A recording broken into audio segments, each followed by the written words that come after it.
तो hello hi good evening everyone, मेरा नाम गौतम लखानी है and I welcome you all to rank secure IAS academy. आज के सेशन में गाइस हम लोग कंटिन्यू करेंगे modern Indian history series by spectrum. जो हमारा फिलहाल स्पेक्ट्रम का कोर्स चल रहा है उसी को आगे कंटिन्यू करेंगे। और जिन लोगों के बारे में हम आज बात करेंगे, जिन सोशल रिफॉर्मर्स को आज हम डिस्कस करेंगे, वो काफी ज्यादा इंपॉर्टेंट है।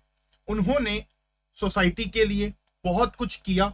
तो कहीं ना कहीं यहाँ पर अगर हम बात करें इनके कंट्रीब्यूशन को लेकर के और बाकी चीजों को लेकर के, आज हम यहाँ पर सब डिस्कशन करेंगे।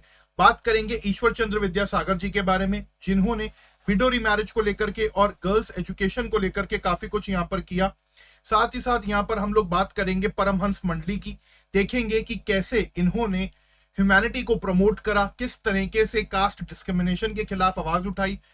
तो मेहता जी के बारे में यहाँ पर बात करेंगे। साथ ही साथ सत्यशोधक समाज को डिस्कस करेंगे। ज्योतिबा फुले जी के बारे में बात करेंगे और उनकी वाइफ सावित्री बाई फुले जी के बारे में बात करेंगे, जिन्होंने लोअर कास्ट को बिलोंग करते होने के बावजूद भी कैसे एक रिफॉर्म मूवमेंट यहाँ पर खड़ा करा और गर्ल्स एजुकेशन को प्रमोट करा। इन सब चीजों के बारे में आज के सेशन में बात करेंगे। आज के सेशन को शुरू करने से पहले एक इंपॉर्टेंट इन्फॉर्मेशन आपके लिए। इन्फॉर्मेशन यहाँ पर यह है कि अनअकैडमी आप लोगों के लिए कुछ बैचेस लेकर के आया है, जो कि यहाँ पर शुरू होने जा रहे हैं 1 सितंबर से। इन बैचेस की यहाँ पर अगर हम बात करें तो 1 ईयर के बैचेस हैं 2022 एस्पिरेंट्स के लिए, जिसमें आपको कंप्लीट सिलेबस कवरेज कराया जाएगा। यहाँ पर इन बैचेस को अगर आप देखो तो ये पूरा का पूरा रोड मैप आप देख सकते हो, कब क्या होगा ये आपके सामने है पूरा। इसके अलावा यहाँ पर अगर हम बात करें तो कॉम्प्रिहेंसिव कवरेज आपके सिलेबस का यहाँ पर होगा। बाइलिंगुअल लैंग्वेज, इंग्लिश लैंग्वेज और हिंदी लैंग्वेज में बैचेस रहेंगे। आपके स्क्रीन पर पूरा का पूरा शेड्यूल आपके सामने है कि कब कौन सी क्लास आपकी शुरू होगी, कौन एजुकेटर आपको पढ़ाएगा, कितने घंटे यहाँ पर क्लास होगी। तो इंग्लिश लैंग्वेज में भी ये बैचेस अवेलेबल हैं, that is only for the English medium aspirants. And then Hindi language में भी ये बैचेस अवेलेबल हैं, that is for only the Hindi medium aspirants. 1 सितंबर से स्टार्ट होने जा रहे हैं, तो प्लीज जाएं, जाकर के एनरोल करें, ज्वाइन करें। 2023 एस्पिरेंट्स के लिए 2 ईयर के बैचेस हैं, जिनमें आपको कंप्लीट सिलेबस कवरेज कराया जाएगा। रोड मैप आप उसका भी यहाँ पर देख सकते हैं। इसके अलावा 2021 एस्पिरेंट्स के लिए अनअकैडमी लेकर के आया है करंट अफेयर्स रिवीजन कोर्स। साथ ही साथ 45 डेज का क्रैश कोर्स अनअकैडमी लेकर के आया है प्रीलिम्स के लिए। तो आप जाकर के अपने आप को एनरोल कर सकते हैं इन सब बैचेस के अंदर। यहाँ पर अगर हम बात करें जीएस और ऑप्शनल के कॉम्बो प्लान्स की, तो अनअकैडमी आप लोगों के लिए कॉम्बो प्लान्स भी लेकर के आया है। 1 ईयर के सब्सक्रिप्शन पर फिलहाल आपको पे करने पड़ेंगे 49,680 रुपीज। ये प्राइजेस बहुत जल्दी बढ़ जाने वाले हैं, तो फटाफट से जाकर के एनरोल करें, ज्वाइन करें। अगर अभी आप जाकर के एनरोल करते हैं, ज्वाइन करते हैं, तो यहाँ पर आपको ऑप्शनल के 21 टेस्ट, प्रीलिम्स के 50 टेस्ट और मेंस के 30 टेस्ट बिल्कुल फ्री ऑफ कॉस्ट मिलेंगे। बाकी यहाँ पर अगर हम बात करें आइकॉनिक सब्सक्रिप्शन की, अगर आप चाहते हैं कि आपको कोई पर्सनल कोच मिले जो आपकी पूरी प्रिपरेशन में साथ रहे, तो आप यहाँ पर आइकॉनिक सब्सक्रिप्शन ले सकते हैं। आइकॉनिक सब्सक्रिप्शन जब आप लेंगे जीएस का, तो आपने करना क्या है कि जीएस के आइकॉनिक सब्सक्रिप्शन के साथ 2000 रुपए अगर आप एक्स्ट्रा पे करोगे, तो तब आपको ऑप्शनल का जो सब्सक्रिप्शन है वो फ्री में यहाँ पर मिल जाएगा। यानी कि 27,500 वाला सब्सक्रिप्शन ऑप्शनल का आपको सिर्फ 2000 रुपीज में मिल जाएगा। तो फटाफट से जाकर के एनरोल करें। आपके सब्सक्रिप्शन प्लान को मेंस तक के लिए एक्सटेंड कर दिया जाएगा। 2 इयर्स के एस्पिरेंट्स के लिए, जिनका 2 साल का सब्सक्रिप्शन है, उन लोगों के लिए सीएससी एश्योर भी है। यानी कि अगर आफ्टर 2 इयर्स आपका यूपीएससी क्लियर नहीं होता है, तो आपके सब्सक्रिप्शन प्लान को 1 साल के लिए फ्री ऑफ कॉस्ट एक्सटेंड कर दिया जाएगा। टर्म्स एंड कंडीशन अप्लाई करेंगे। लोन की फैसिलिटी आप लोगों के लिए यहाँ पर है। साथ ही साथ यहाँ पर अगर हम बात करें 20 बुक्स जो आपका 100% सिलेबस कवरेज कराएंगी, वो भी आपके लिए यहाँ पर अवेलेबल है। बाकी स्कॉलरशिप टेस्ट एवरी संडे होता है, जिसके अंदर आप फ्री ऑफ कॉस्ट एनरोल कर सकते हैं। तो प्लीज जाएं, एनरोल करें, ज्वाइन करें, अपनी प्रिपरेशन को बूस्ट अप करें अनअकैडमी के साथ। आइकॉनिक और प्लस 2 तरीके के सब्सक्रिप्शन प्लान है। आइकॉनिक में कुछ एक्स्ट्रा बेनिफिट्स हैं। वहीं अगर हम बात करें हमारे रेफरल कोड रैंक 10 की, तो जब आप ये यूज करोगे तो आपको एक्स्ट्रा 10% का डिस्काउंट मिल जाएगा। तो प्लीज जाएं, अनअकैडमी के साथ अपनी प्रिपरेशन को बूस्ट अप करें। तो चलिए गाइस, जैसे कि हमने यहाँ पर बात करी कि आज सबसे पहले डिस्कशन करेंगे ईश्वर चंद्र विद्यासागर जी के बारे में। देखो, जब हम बात करते हैं ईश्वर चंद्र विद्यासागर जी की, आप ये इनका पोर्ट्रेट यहाँ पर देख सकते हो। एकदम सरल सिंपल स्वभाव के ये व्यक्ति थे। और कहीं ना कहीं अगर हम बात करें ईश्वर चंद्र विद्यासागर की, तो आप इनके पोशाक से, इनके पहनावे से समझ सकते हो इनके बारे में कि कितने डाउन टू अर्थ ये रहे होंगे। जब हम बात करते हैं ईश्वर चंद्र विद्यासागर जी की, तो इंडियन और वेस्टर्न दोनों एजुकेशन का इनको बहुत अच्छी नॉलेज थी। इंडियन थॉट्स, वेस्टर्न थॉट्स, दोनों के आइडियाज को लेकर के इनकी पूरी क्लैरिटी थी। यानी कि ये वेस्टर्न कल्चर के साथ भी जुड़े हुए थे और इंडियन रूट्स के साथ भी जुड़े हुए थे, इंडियन कल्चर के साथ भी जुड़े हुए थे। कुल मिलाकर के यहाँ पर अगर हम बात करें तो ह्यूमैनिटी को लेकर के, गरीबों को लेकर के, पुअर को लेकर के, हाई मॉरल वैल्यूज को लेकर के ये काफी जेनरस रहते थे। यानी कि गरीबों के साथ और कोई बेचारा दुखी है तो उसके साथ बहुत ही जेनरस ये रहा करते थे। जब हम बात करते हैं ईश्वर चंद्र विद्यासागर जी की, तो इन्होंने आगे चल करके ये संस्कृत कॉलेज के प्रिंसिपल बने 1850 में। संस्कृत कॉलेज की जब हम बात करते हैं तो वहां पर इन्होंने एक बहुत ही रेवोल्यूशनरी काम करा। क्या? अभी तक क्या था कि संस्कृत कॉलेज के अंदर बेसिकली ब्राह्मण्स को लेकर के मोनोपोली थी, यानी कि ब्राह्मण्स जो हैं वही वहां पर जा सकते थे, वही लोग जाकर के पढ़ाई कर सकते थे। इन्होंने सबसे पहले आते ही वो रूल बदला। इन्होंने क्या करा, इन्होंने आते ही सबसे पहले संस्कृत कॉलेज नॉन ब्राह्मण्स के लिए भी ओपन कर दिया। ईश्वर चंद्र विद्यासागर जी का मानना यहां पर यह था कि भैया देखो ऐसा है कि जो प्रीस्टली क्लास है उसकी स्क्रिप्चरल नॉलेज पर कोई मोनोपोली नहीं है। यानी कि अगर किसी और को वेद के बारे में पढ़ना है, शास्त्रों के बारे में पढ़ना है, संस्कृत की इंफॉर्मेशन लेनी है, संस्कृत की नॉलेज होनी चाहिए, तो वो यहां पर नॉन ब्राह्मण्स को भी होनी चाहिए। तो इन्होंने सबसे पहले आते ही क्या करा, संस्कृत कॉलेज को नॉन ब्राह्मण्स के लिए खोल दिया। उसके अलावा इनका कहना क्या था कि देखो संस्कृत तो जरूरी है ही, बट कहीं ना कहीं वेस्टर्न थॉट भी जरूरी है, वेस्टर्न एजुकेशन भी जरूरी है। अगर ऐसा नहीं होगा तो संस्कृत आइसोलेट हो जाएगी, अलग थलग हो जाएगी। तो इन्होंने साथ ही साथ वेस्टर्न थॉट को भी संस्कृत कॉलेज के अंदर इंट्रोड्यूस करा, ताकि क्या किया जा सके, संस्कृत को और बेहतर तरीके से जो संस्कृत लोग पढ़ रहे हैं वो और बेहतर तरीके से अपने आप को रिप्रेजेंट कर सके। ये सब चीजें यहाँ पर हमें होती हुई देखने को मिली। संस्कृत को लेकर के, बंगाली लैंग्वेज को लेकर के इन्होंने अलग अलग मेथड्स अपनाए कि भैया लोग यहाँ पर अच्छे से पढ़ाई कर सके, उनकी जो नॉलेज है वो यहाँ पर डाइवर्स हो सके। तो ये सब काम ईश्वर चंद्र विद्यासागर जी ने करे। अच्छा, ये तो हो गए जनरल काम। इन्होंने सबसे पहले अगर हम यहाँ पर बात करें तो विडो रीमैरिज को लेकर के काफी कुछ किया। विडो रीमैरिज के सपोर्ट में बकायदा इन्होंने मूवमेंट्स चलाए। साथ ही साथ यहाँ पर अगर हम बात करें तो विडो रीमैरिज को लीगलाइज करने को लेकर के इन्होंने बहुत कुछ काम करा, और इन्हीं के वर्क्स का रिजल्ट है कि भैया आगे चल करके विडो रीमैरिज एक तरीके से वो कानूनी अमला भी उसको पहनाया गया, यानी कि वो एक तरीके से कानून भी उसके ऊपर बनाया गया। कमेंट सेक्शन में मुझे बताओ कि भैया किस टाइम पर विडो रीमैरिज को लीगलाइज करा गया था। फटाफट से मुझे कमेंट सेक्शन में बताइएगा। हालांकि ये रिकॉर्डेड सेशन है तो आप यहाँ पर बाद में कमेंट करके बता सकते हैं, कल हम आपके आंसर्स को डिस्कस भी कर लेंगे, ठीक है। इसका आंसर मैं कल के वीडियो में दूंगा। बाकी यहाँ पर अगर हम बात करें चाइल्ड मैरिज की, पॉलीगैमी की, तो इन सब चीजों के खिलाफ इन्होंने आवाज उठाई। ये कहते थे कि भैया आप कैसे 10-12 साल की लड़की का विवाह कर रहे हैं, आप कैसे छोटे छोटे बच्चों का विवाह कर रहे हैं, अभी तो उनकी खेलने कूदने की उम्र है, उनको दुनिया के बारे में जानने की उम्र है, और आप इस उम्र में उनको उनकी शादी कर रहे हैं, उनको एक बंधन में बांध रहे हैं, तो ये काफी गलत है। साथ ही साथ पॉलीगैमी को लेकर के भी कहते थे कि भैया ये क्या तरीका है कि एक मेल की काफी वाइफ्स हैं, तो ये भी गलत है। तो ये मोनोगैमी को प्रमोट करते थे कि भैया एक ही पत्नी होनी चाहिए, एक ही वाइफ होनी चाहिए। तो इस तरीके से अगर हम यहाँ पर बात करें तो इन्होंने चाइल्ड मैरिज को लेकर के, पॉलीगैमी को लेकर के, विडो रीमैरिज को लेकर के काफी कुछ यहाँ पर किया। अब देखिए यहाँ पर इन्होंने विमेन्स को एम्पावर करने के लिए क्या करा। एक तरीके से समाज के अंदर उनके हक की लड़ाई जब ये लड़ रहे थे तो इन्होंने विमेन्स को एम्पावर भी करा, ताकि विमेन्स भी अपने हक के लिए आवाज उठा सके। तो हम क्या देखते हैं कि इन्होंने विमेन एजुकेशन को काफी ज्यादा प्रमोट करा। साथ ही साथ इन्होंने लगभग 35 गर्ल्स स्कूल ऑर्गेनाइज करे अपने खर्चे पर, अपने एक्सपेंस पर। आप बताइए कि आज की डेट में कोई किसी की मदद 1 रुपए की नहीं करता। उस टाइम पर भी इसी तरीके का हिसाब किताब था, लोग मदद रेयर ही करते थे। तो यहां पर एक ऐसा इंडिविजुअल जो अपने खर्चे पर 35 गर्ल्स स्कूल चला रहा है, तो आप उनके कंट्रीब्यूशन को आराम से यहां पर समझ सकते हो कि कितना बड़ा कंट्रीब्यूशन उनका रहा होगा। इसके अलावा जब हम यहां पर बात करते हैं जेईडी बैथ्यून की, बैथ्यून स्कूल की जब हम बात करते हैं, जो कि 1849 में स्टैब्लिश करा गया था, तो उसमें भी इनका काफी इंपॉर्टेंट रोल रहा। ये उस स्कूल के सेक्रेटरी हुआ करते थे, और वहां पर भी इन्होंने विमेन्स के लिए हायर एजुकेशन को काफी ज्यादा प्रमोट करा। तो कुल मिलाकर के अगर हम यहाँ पर ईश्वर चंद्र विद्यासागर जी की बात करें तो ईश्वर चंद्र विद्यासागर जी ने विमेन्स को लेकर के काफी कुछ बातें कही। विमेन्स की एजुकेशन को लेकर के, विमेन्स के सोशल कंडीशंस को लेकर के, सोसाइटी के अंदर उनका किस तरीके से हिसाब किताब है, विडो रीमैरिज को लेकर के, इसके अलावा यहाँ पर अगर हम बात करें चाइल्ड मैरिज की, तो इन सब चीजों के खिलाफ उन्होंने काम करा। साथ ही साथ 35 स्कूल्स उन्होंने अपने खर्चे पर गर्ल्स के लिए ऑर्गेनाइज करे। जब संस्कृत कॉलेज के प्रोफेसर थे तो वहां पर क्या किया, संस्कृत कॉलेज के प्रोफेसर होने के नाते इन्होंने संस्कृत कॉलेज को नॉन ब्राह्मण्स के लिए भी खोला। तो कुल मिलाकर के यहां पर अगर हम बात करें ईश्वर चंद्र विद्यासागर जी की, तो इनका सोसाइटी में काफी बड़ा कंट्रीब्यूशन रहा और विमेन्स के लिए और इन जनरल बाकी चीजों में जो भी हमारे सोसाइटी के अंदर सोशल इल्स थी उनके खिलाफ इन्होंने काफी कुछ काम यहां पर करे। तो ये था हमारा यहां पर ईश्वर चंद्र विद्यासागर जी के बारे में।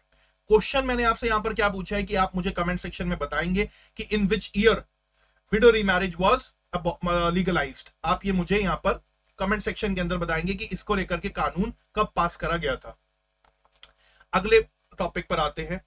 अगला टॉपिक या कहें अगली पर्सनालिटी जो हमारे सामने है वो है बाल शास्त्री जांबेकर जी। ये बहुत ही इंपॉर्टेंट है जर्नलिज्म के पॉइंट ऑफ व्यू से, खास तौर पर जब हम बात करते हैं जर्नलिज्म की, और जर्नलिज्म के अंदर जब हम कुछ इंपॉर्टेंट पर्सनालिटीज की बात करते हैं तो उनमें बाल शास्त्री जांबेकर जी का नाम आता है। बाल शास्त्री जांबेकर जी, इन्होंने दर्पण करके एक न्यूज़पेपर निकाला था। अब क्या करा, कैसे करा, उसकी बात करते हैं। बाल शास्त्री जांबेकर जी की अगर हम बात करें तो ये बेसिकली बॉम्बे के अंदर सोशल रिफॉर्म मूवमेंट चलाते थे, जर्नलिज्म के थ्रू चलाते थे। अब कैसे जर्नलिज्म के थ्रू, ये बेसिकली क्या करते थे, ये चाहते थे कि हिंदुइज्म के अंदर रिफॉर्म हो। साथ ही साथ जो एक ब्राह्मणिकल ऑर्थोडॉक्सी बन गई है, जो लोग सुपरस्टिशियस कर रहे हैं रिलीजन के नाम पर, उन सुपरस्टिशन से बाहर निकल करके आए और जो असली हिंदू धर्म है उस असली हिंदू धर्म को लेकर के यहाँ पर अडॉप्ट करें, और कहीं ना कहीं ये इन्हीं सब चीजों को रिफॉर्म करना चाहते थे। और अब अपना मैसेज लोगों तक पहुंचाएं कैसे, तो अपना मैसेज लोगों तक पहुंचाने के लिए इन्होंने बकायदा एक न्यूज़पेपर जिसका नाम है दर्पण 1832 में वो निकाला। 1832 में इन्होंने दर्पण पब्लिश करना शुरू करा और मराठी लैंग्वेज में ये हुआ करता था, इसीलिए इन्हें फादर ऑफ मराठी जर्नलिज्म भी कहा जाता है। तो एग्जाम में अगर क्वेश्चन आ जाए कि भैया फादर ऑफ मराठी जर्नलिज्म कौन है, तो बाल शास्त्री जांबेकर जी वो है, फादर है मराठी जर्नलिज्म के। अब अपने न्यूज़पेपर दर्पण से ये लोगों तक अपने मन की बात पहुंचाते थे, अपने आइडियाज पहुंचाते थे, लोगों को सोशल रिफॉर्म्स को लेकर के अवेयर करते थे, विडो रीमैरिज के बारे में लोगों को बताते थे। साथ ही साथ लोगों को कहते थे कि भैया अपनी लाइफ में साइंटिफिक अप्रोच लाओ, तकियानूसी चीजों को मत फॉलो करो, सुपरस्टिशंस को मत फॉलो करो, साइंटिफिक अप्रोच अपनी लाइफ में लाओ, और उसी हिसाब से साइंटिफिक अप्रोच को ही ये प्रमोट भी करते थे। तो कुल मिलाकर के यहां पर अगर हम बात करें बाल शास्त्री जांबेकर जी की, तो इन्होंने जर्नलिज्म के थ्रू लोगों को एक तरीके से क्या करा, साइंटिफिकली अवेयर करने की कोशिश करी। आगे चल करके 1840 में इन्होंने दिग्दर्शन नाम का एक और पब्लिशन शुरू करा, और यहां पर ये क्या करने लगे, वहां पर ये साइंटिफिक सब्जेक्ट्स को लेकर के आर्टिकल्स लिखने लगे। क्या करते थे, हिस्ट्री से एविडेंसेस उठाते थे, हिस्टोरिकल एविडेंसेस उठाते थे और साइंस को लेकर के बात करते थे, कि लोगों को अवेयर करते थे कि भैया हमारे यहाँ तो आर्यभट्ट जैसे लोग रहे हैं, हमारे यहाँ तो चारवाक जैसे लोग रहे हैं, हमारे यहाँ तो पतंजलि जैसे लोग रहे हैं। तो लोगों को कहीं ना कहीं ये साइंस के बारे में बताते थे, चरक के बारे में लोगों को इन्होंने अवेयर, मतलब कहीं ना कहीं आप अगर आप देखो तो जो हिस्ट्री है, हिस्ट्री का जो हमारा इतिहास था, साइंस को लेकर के जो बातें थी, उनके बारे में लोगों को मैसेज देते थे। तो लोगों को ये कनेक्ट करने की भी कोशिश यहां पर किया करते थे। तो ये सब चीजें हमें यहां पर देखने को मिली। आगे चल करके इन्होंने Bombay native general library establish करी, साथ ही साथ नेटिव इंप्रूवमेंट सोसाइटी का इन्होंने एस्टैब्लिशमेंट करा। कुल मिलाकर के यहाँ पर अगर हम बात करें तो आगे चल करके स्टूडेंट्स के अंदर भी इनकी काफी डिमांड होने लगी, तो इन्होंने स्टूडेंट्स लाइब्रेरी, साइंटिफिक लाइब्रेरी जैसे और भी ऑर्गेनाइजेशंस या और भी लाइब्रेरीज इन्होंने बनाई। खुद एल्फिस्टन कॉलेज के अंदर ये पहले प्रोफेसर थे हिंदी के जब पहले प्रोफेसर की हम बात करते हैं एल्फिस्टन कॉलेज में, तो वो कौन थे, बाल शास्त्री जांबेकर जी ही थे। और जो कोलोबा ऑब्जर्वेटरी है उसके ये डायरेक्टर थे। तो कुल मिलाकर के यहां पर अगर हम बात करें तो ये काफी फेमस पर्सनालिटी अपने टाइम पर हुआ करते थे, जो कि ब्राह्मणिकल ऑर्थोडॉक्सी, हिंदुइज्म के अंदर रिफॉर्म को लेकर के बात किया करते थे। लोगों को कहते थे कि भैया रिलीजियस सुपरस्टिशन से बाहर निकलो और अपनी लाइफ में साइंटिफिक अप्रोचेस को लाओ। तो ये सब चीजें हमें यहाँ पर बाल शास्त्री जांभेकर जी के टाइम पर देखने को मिली। तो अब एग्जाम के पॉइंट ऑफ व्यू से क्या इंपॉर्टेंट है? एग्जाम के पॉइंट ऑफ व्यू से यहाँ पर आपके लिए 4 चीज इंपॉर्टेंट है। पहली चीज कि बाल शास्त्री जांभेकर जी ने क्या क्या पब्लिशंस करे, तो आपको यहाँ पर दर्पण जो कि मराठी लैंग्वेज में था उसके बारे में पता होना चाहिए। दिग्दर्शन जो कि साइंटिफिक सब्जेक्ट्स को लेकर के बात करता था, उसके बारे में आपको पता होना चाहिए कि इन्होंने 2 पब्लिशंस निकाले। साथ ही साथ इन्हें फादर ऑफ मराठी जर्नलिज्म कहा जाता था, यह भी आपको पता होना चाहिए। तीसरी बात, इन्होंने Bombay native general library, native improvement society जैसी कुछ इंपॉर्टेंट ऑर्गेनाइजेशन स्टैब्लिश करी, लाइब्रेरीज इन्होंने स्टैब्लिश करी। साथ ही साथ एल्फिंस्टन कॉलेज में ये हिंदी के सबसे पहले प्रोफेसर थे और कोलाबा ऑब्जर्वेटरी के अंदर ये डायरेक्टर थे। तो इनकी लाइफ से रिलेटेड यही सब बातें आपको पता होनी चाहिए। इन्होंने अपनी पूरी लाइफ ब्राह्मणिकल ऑर्थोडॉक्सी और हिंदुइज्म के अंदर रिफॉर्म करने के लिए अपनी पूरी की पूरी लाइफ यहाँ पर लोगों के लिए समर्पित कर दी। कुल मिलाकर के यहाँ पर साइंटिफिक अप्रोच फॉलो करने को लेकर के बात कही, विडो रिमैरिज को लेकर के बात कही और लोगों को अपने दर्पण के थ्रू, न्यूज़पेपर्स के थ्रू सोशल अवेयर करने की कोशिश करी। तो ये था यहाँ पर बाल शास्त्री जांभेकर जी के बारे में। ठीक है, अब यहाँ पर एक छोटा सा क्वेश्चन आप लोगों के लिए और है। कमेंट सेक्शन में मुझे बताएं कि भाई एबॉलिशन ऑफ सती, सती कौन से ईयर में एबॉलिश करा गया था और उसके पीछे किसका इंपॉर्टेंट रोल था, साथ ही साथ उस टाइम पर गवर्नर जनरल कौन थे। तो आपने एबॉलिशन ऑफ सती का ईयर बताना है, साथ ही साथ कौन इंपॉर्टेंट इंडियन पर्सनालिटी उससे एसोसिएटेड थे उनके बारे में बताना है, और तीसरा गवर्नर जनरल कौन थे उनके बारे में बताना है कमेंट सेक्शन में। ठीक है, तो 2 क्वेश्चन आपके पास यहां पर हो गए। पहला क्वेश्चन आपके लिए विडो रीमैरिज लेजिस्लेशन से रिलेटेड कि वो कब हुआ लागू, कौन से ईयर में हुआ, और दूसरा क्वेश्चन एबॉलिशन ऑफ सती से रिलेटेड। तो ये 2 क्वेश्चंस मैंने आपसे यहां पर पूछे हैं। अब बात करते हैं आगे की अनदर इंपॉर्टेंट पर्सनालिटी की। अदर इंपॉर्टेंट ऑर्गेनाइजेशन जो हमारे सामने आती है वो है परमहंस मंडली। जब हम बात करते हैं परमहंस मंडली की, तो ये बेसिकली 1849 में महाराष्ट्र के अंदर फाउंड करी गई थी। इसके जो फाउंडर्स थे उनमें जो नाम की अगर हम बात करें तो यहां पर हमें दादोबा पांडुरंग और मेहता जी दुर्गाराम हमें यहां पर देखने को मिलते हैं। बेसिकली था क्या, जब हम बात करते हैं मेहता जी दुर्गाराम की, तो मेहता जी दुर्गाराम जो है उन्होंने सूरत के अंदर 1840 में एक और ऑर्गेनाइजेशन स्टैब्लिश करी थी जिसका नाम था मानव धर्म सभा। तो क्या होता है कि आगे चल करके महाराष्ट्र के अंदर 1849 में हम क्या देखते हैं कि ये परमहंस मंडली स्टैब्लिश करते हैं। और इनका क्या काम होता है, इनका ऑब्जेक्टिव क्या होता है? इनका ऑब्जेक्टिव ये होता है कि भैया हिंदू रिलीजन के अंदर रिफॉर्म्स लाने हैं। मोनोथिज्म को इन्होंने प्रमोट करा, एक ईश्वर की बात करी, वन गॉड की इन्होंने बात कही। साथ ही साथ इन्होंने क्या कहा, इन्होंने कहा कि देखो असली धर्म जो है, रियल रिलीजन जो है वो प्यार में और मॉरल कंडक्ट में है। यानी कि आप यहाँ पर लोगों से प्यार से बात करो, एक मॉरलिटी के साथ आप अपना जीवन जियो, वही आपका असली रिलीजन है। इस तरह की बातें इन्होंने कही। साथ ही साथ फ्रीडम ऑफ थॉट को ये काफी ज्यादा एनकरेज करते थे। कहा करते थे कि भैया देखो उसी में समझदारी है, उसी में रैशनैलिटी है। अगर आप अपने विचारों को खुला रखोगे, आपके पास सोचने की क्षमता होगी, तभी आप यहाँ पर क्या कर पाओगे, यहाँ पर चीजों को ओवरकम कर पाओगे। ये सब बातें कहा करते थे। साथ ही साथ यहाँ पर अगर हम बात करें तो कास्ट डिस्क्रिमिनेशन के खिलाफ इन्होंने बहुत काम किया। कास्ट रूल्स को ब्रेक करने का काम इन्होंने बहुत किया। क्या करते थे ये लोग, परमहंस मंडली की जब भी मीटिंग होती थी तो ये अपनी मीटिंग के अंदर क्या किया करवाते थे कि जो लोअर कास्ट के लोग होते थे उनसे खाना बनवाया करते थे और सब लोग मिल करके साथ बैठ करके खाया करते थे। अब क्या था कि उस टाइम पर लोअर कास्ट के लोगों के घर जाना अब तक पाप माना जाता था। उन लोगों को अपने पब्लिक प्लेसेस पर नहीं आने दिया जाता था।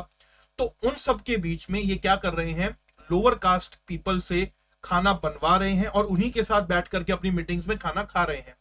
तो एक तरीके का ये एक बहुत ही अच्छा जेस्चर हमें यहाँ पर देखने को मिलता है। और इसी से इन्होंने लोगों को मैसेज देने की बात करी, इक्वालिटी की बात करी।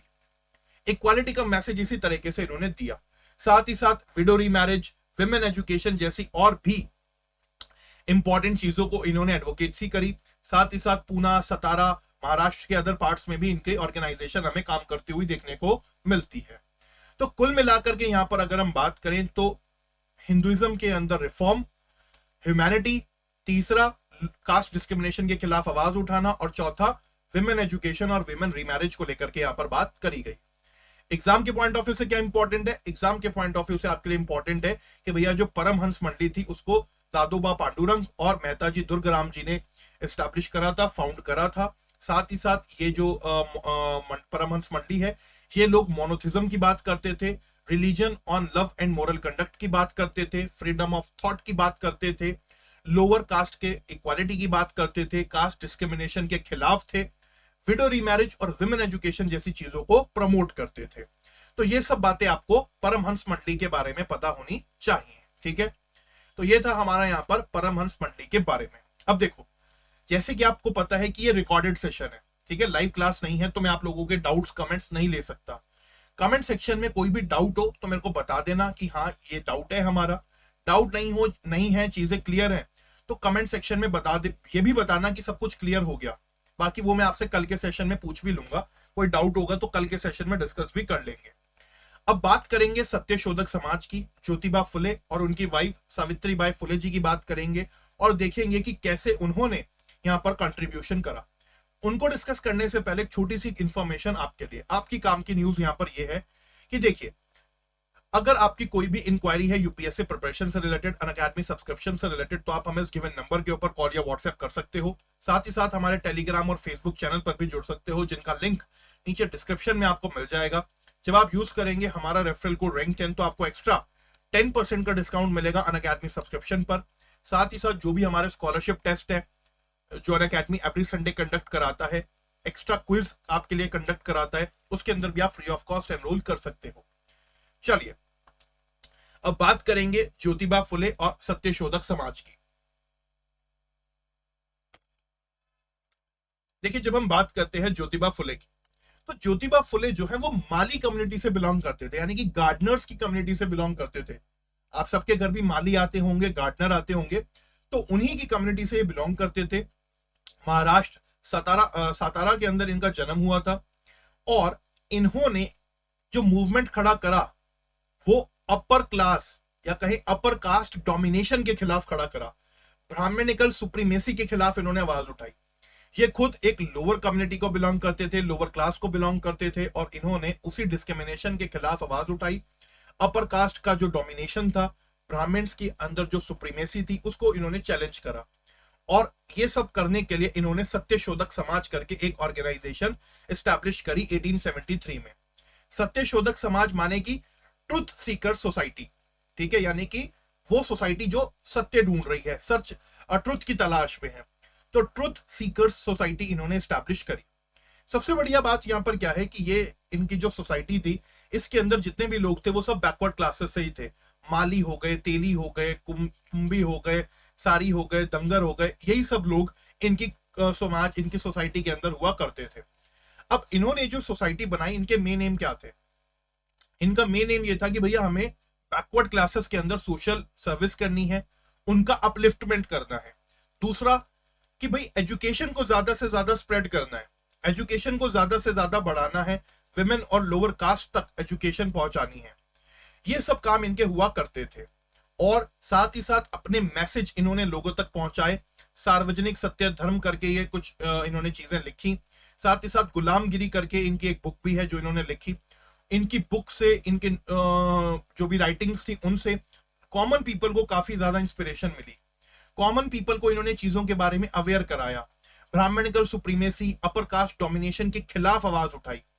साथ ही साथ यहाँ पर लोअर कास्ट के लोगों को, बैकवर्ड क्लास के लोगों को कहा कि भैया आप पढ़ाई लिखाई करो, एजुकेशन करो, सोशल सर्विस इसके लिए उन्होंने करी भी। तो ये सब चीजें हमें यहाँ पर देखने को मिलती हैं। यहाँ पर अगर हम बात करें ज्योतिबा फुले जी की, तो ये क्या चाहते थे? ये चाहते थे कि भैया जो कास्ट सिस्टम है ये पूरी तरीके से खत्म हो जाए, कंप्लीट एबॉलिशन हो जाए इस कास्ट सिस्टम का, ताकि समाज के अंदर जो भी सोशो इकोनॉमिक इनइक्वालिटीज है वो सब दूर हो जाए। तो कुल मिलाकर के यहाँ पर अगर हम बात करें तो कास्ट सिस्टम के एबॉलिशन की बात करते थे और सोशो इकोनॉमिक इनइक्वालिटीज को खत्म करने की बात किया करते थे। साथ में अगर आप यहाँ पर देखो तो जो ब्राह्मणिकल सुप्रीमेसी थी, या इसके लिए एक वर्ड और भी इस्तेमाल किया जाता है जिसे कहा जाता है सांस्कृतिक हिंदुइज्म, उसके खिलाफ ये थे। और यही सब चीजें हमें यहाँ पर देखने को मिलती भी हैं। इनके मूवमेंट ने, सत्यशोधक समाज ने कहीं ना कहीं डिप्रेस्ड कम्युनिटीज के अंदर, बैकवर्ड क्लासेस के अंदर एक आइडेंटिटी पैदा करी कि भैया आप भी इसी सोसाइटी का पार्ट हो और आप भी जो यहाँ पर सुपीरियर क्लासेस हैं, अपर कास्ट लोग हैं, उनके खिलाफ आवाज उठा सकते हो। सबसे बड़ी बात यहाँ पर क्या है कि ये जेंडर इक्वालिटी में बहुत विश्वास करा करते थे। इनके लिए मेल फीमेल एक थे। ये क्या कहते थे कि भैया जितना पढ़ाई कोई लड़का करता है उतनी ही पढ़ाई लड़की को भी करनी चाहिए। और इसीलिए इसका एग्जाम्पल हम इनके वाइफ के अंदर भी देखने को मिलता है। इनकी वाइफ सावित्री बाई फुले जी की जब हम बात करते हैं तो विमेन एजुकेशन के अंदर उन्होंने बहुत इंपॉर्टेंट रोल प्ले करा। विमेन एजुकेशन को लेकर पूना के अंदर एक गर्ल्स स्कूल भी स्टैब्लिश करा। अब क्या होता था कि जब सावित्री बाई फुले वहां पर जाती थी गर्ल्स को पढ़ाने के लिए, तो रास्ते में लोग इनके ऊपर कीचड़ फेंका करते थे, उल्टे सीधे काम करते थे। तो ये अपने साथ एक एक्स्ट्रा साड़ी लेकर के जाया करती थी कि भैया चेंज किया जा सके, क्योंकि लोग गंदा कर देते थे सब। तो इतना तक इन्होंने यहाँ पर सोसाइटी के अंदर देखा और उसके बावजूद भी सावित्री बाई फुले ने यहाँ पर गर्ल एजुकेशन को लेकर के बहुत इंपॉर्टेंट काम किया। साथ ही साथ विडो रीमैरिज मूवमेंट इन्होंने महाराष्ट्र के अंदर चलाई। विडोज के लिए इन्होंने एक होम्स भी बनाए ताकि विडोज को वहां पर ट्रेनिंग करी जा सके, उन्हें आत्मनिर्भर बनाया जा सके। तो ये सब काम यहाँ पर हुए। इनके काम से काफी ज्यादा खुश होकर के विठल राव, ये भी एक सोशल रिफॉर्मर है, विठल राव जी की अगर हम यहाँ पर बात करें तो विठल राव जी ने इनको बेसिकली क्या करा, महात्मा का टाइटल दिया। यहाँ पर अगर आप बात करें विठल राव जी की तो इनका पूरा नाम क्या हो जाता है, विठल राव कृष्णा जी। विठल राव कृष्णा जी वांडेकर इनका नाम है। तो विठल राव कृष्णा जी वांडेकर इनका नाम है, जिन्होंने इनको महात्मा का टाइटल दिया। ज्योतिबा फुले को महात्मा का टाइटल किसने दिया, विठल राव कृष्णा जी वांडेकर ने इनको महात्मा का टाइटल दिया। और ये खुद भी एक सोशल रिफॉर्मर थे। इनके काम से इंप्रेस होकर के काम हुआ, ठीक है, इनको टाइटल दिया गया। तो ये था यहाँ पर सत्यशोधक समाज के बारे में और विमेन्स के बारे में, और सावित्री बाई फुले और साथ ही साथ ज्योतिबा फुले जी के बारे में। हमने यहाँ पर देखा कि कैसे इन्होंने अपर कास्ट सुप्रीमेसी के खिलाफ आवाज उठाई, साथ ही साथ कास्ट सिस्टम को एबॉलिश करने को लेकर के बात करी, गुलामगिरी जैसी इन्होंने बुक लिखी, सत्यशोधक समाज इन्होंने फाउंड करा, सोशल सर्विस, जेंडर इक्वालिटी और विमेन एजुकेशन, गर्ल्स एजुकेशन के ऊपर इन्होंने फोकस करा और अपनी वाइफ के साथ मिलकर के यहाँ पर window remarriage movement, girl education जैसी चीजें प्रमोट करी। तो ये था यहाँ पर सत्यशोधक समाज और ज्योतिबा फुले और सावित्री बाई फुले जी के पॉइंट ऑफ व्यू से उनके बारे में जो भी बातें थी मतलब। तो ये था आज का हमारा सेशन। देखो आज के सेशन में आपसे 2 क्वेश्चंस मैंने पूछे हैं।